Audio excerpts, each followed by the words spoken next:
You're home alone, or at least you're pretty sure you are. The house is quiet in that specific way empty houses get quiet, where you can somehow hear the refrigerator hum from 2 rooms away. And then, for no reason you can point to, it hits you. That prickling, crawling feeling on the back of your neck. Someone is watching you. You spin around. Nothing, empty hallway. Maybe a window with the blinds cracked open slightly more than you remember leaving them. Nobody's there. Maybe you check the lock on the door again anyway, even though you already know it's locked. And yet the feeling doesn't fully leave. It just kind of hangs in the room with you, like a held breath that isn't yours. Here's the unsettling part. This happens to basically everyone in basically every culture across basically all of recorded history. Empty stairwells, dark parking lots, the back of a quiet classroom, a forest trail that suddenly feels a little too quiet. Something in your body before your conscious brain even catches up decides eyes are on me. And the real question isn't whether you're imagining it. It's why a feeling this specific, this consistent, and this old exists in the first place. Because this sensation is stranger than a case of nerves. It's built from some of the oldest wiring in your skull. It's the reason certain prey animals survive ambushes, and stick with me here, it might be one of the reasons humans invented gods. Let's get into it. Start with your eyes themselves because this gets weird almost immediately. Look at any other primate. Chimpanzee, gorilla, orangutan, doesn't matter. Their eyes are dark. Iris and sclera, the white part around it, blend into one dark mass. You genuinely cannot tell where a chimp is looking unless you're close enough to see fine detail. That's not an accident. For most animals, hiding where your eyes point is an advantage. Predators don't want prey to know they've been spotted, and prey doesn't want a predator to know it's been noticed staring back. Humans broke that rule completely. Your sclera is bright white and takes up a huge portion of the visible eye compared to any other primate alive, which means your gaze direction is basically broadcast in HD to anyone standing near you. Researchers call this the cooperative eye hypothesis. The theory is that this evolved because early humans got more benefit from silently communicating with eye direction alone, pointing at danger, pointing at food, coordinating without a sound, than they lost by giving away where they were looking. We traded stealth for communication. And one side effect of that trade is that humans got extremely good at reading exactly where another person's eyes are pointed, often without realizing we're doing it. This shows up disturbingly early. Researchers studying infant development have found that babies only a few days old already show a preference for looking at a face making direct eye contact over one looking away. A newborn cannot hold up its own head yet, and its brain is already tuned to notice when it's being looked at. That's not learned from experience. That's pre-installed. So by the time you're an adult walking down a dark street, you're running software that's been in continuous development since before you could form a single memory. And that software isn't only checking when someone's directly in front of you making eye contact. It's constantly, quietly scanning your peripheral vision for the exact same thing. Studies on gaze detection have found that people can accurately sense when they're being looked at directly using only peripheral vision, without turning their head. You've probably felt this on a train or in a waiting room, sensing that someone a few seats down was staring at you before you'd consciously looked over to check, and then turning around to find out you were right. That kind of detection happens at a level of accuracy that's a little unsettling once you think about what it implies. Somewhere in your visual system, there are cells that appear to exist for one specific job, detecting the direction of another set of eyes. Not what someone's doing, not their expression, just where their eyes are pointed. Neuroscientists have found neurons in a brain region involved in social vision that fire specifically in response to gaze direction and basically nothing else. You have dedicated hardware for this. So the next time you catch yourself glancing at a doorway for no reason in the middle of a completely normal afternoon, that's this. Hi, by the way. Okay, so you have the hardware, great. But here's the part that should actually bother you. Why is this system tuned to fire even when nobody's there? Why does it go off in an empty room? The answer is that it's not a bug. It's a feature, and a fairly ruthless one. There's a concept in evolutionary psychology sometimes called the smoke detector principle. A smoke detector that goes off constantly over burnt toast is annoying. A smoke detector that fails to go off during an actual fire gets you killed. Evolution, tuning any warning system, doesn't optimize for accuracy. It optimizes for the cost of being wrong in each direction. Feeling watched when nobody's there costs you a moment of unease and a slightly faster heartbeat. Failing to notice when something actually is watching you, a predator, a rival, someone with bad intentions, can cost you your life. Given that math, there was never going to be a calm, reasonable version of this system. Evolution built you a smoke detector, not a judge. And it built it for a good reason, because being watched used to mean something specific and genuinely dangerous. Predators don't announce themselves. They watch first. Research on animal behavior has found something consistent across species.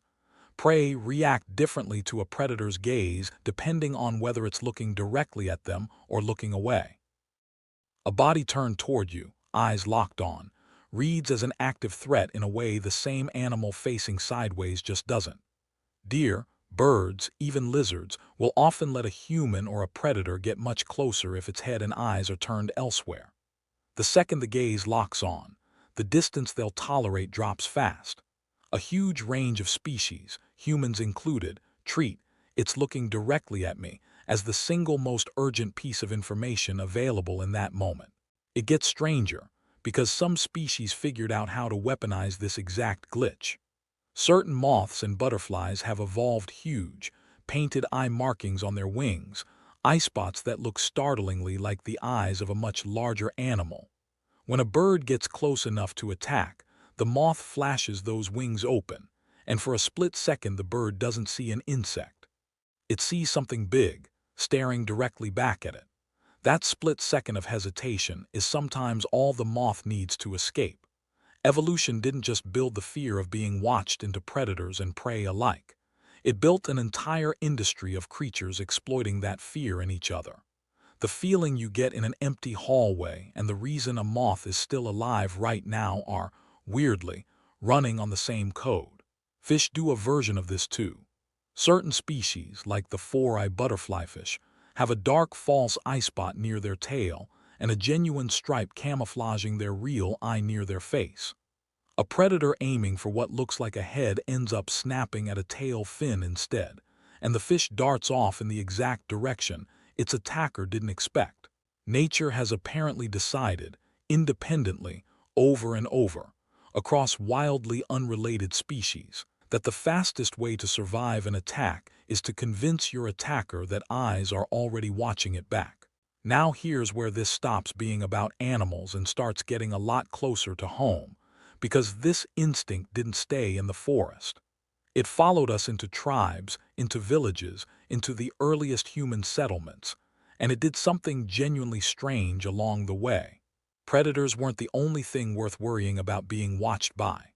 In small ancestral human groups, a rival from another band, or even a resentful member of your own group, watching you in secret could mean an ambush being planned, a mate being stolen, a kill being tracked back to your camp so it could be taken. Unlike a lot of animals, our biggest long-term threat eventually became other humans. Which means the someone might be watching me right now with bad intentions. Alarm never got the chance to relax once we stopped worrying about lions. If anything, it got more complicated, because now the threat could be intelligent, patient, and wearing a friendly face.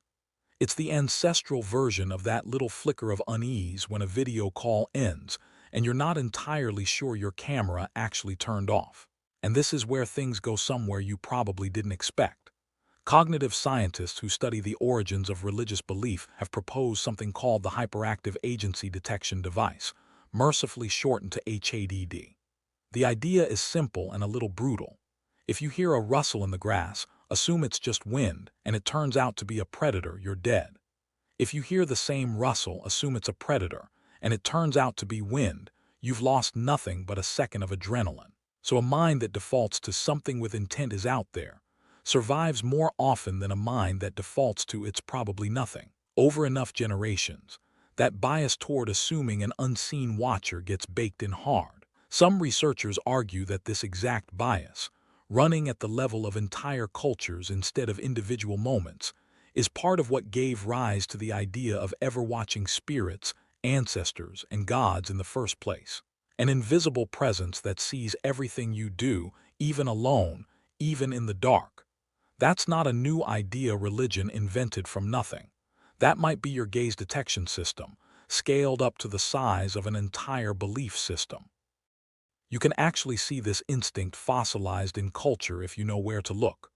Across an enormous range of civilizations that never had any contact with each other, Mediterranean, Middle Eastern, South Asian, Latin American, you find some version of the same belief. The evil eye. A malicious, envious stare directed at you, even from a stranger, that can bring you actual harm. Entire traditions of protective jewelry exist purely to fight this off. Blue glass beads shaped like eyes, hand-shaped amulets hung over doorways, charms tucked into cradles specifically to protect babies, the most helpless, most watched-over members of any group. People who never spoke the same language, never traded goods, never knew the other existed, independently arrived at the same core fear. Being looked at with intent is dangerous.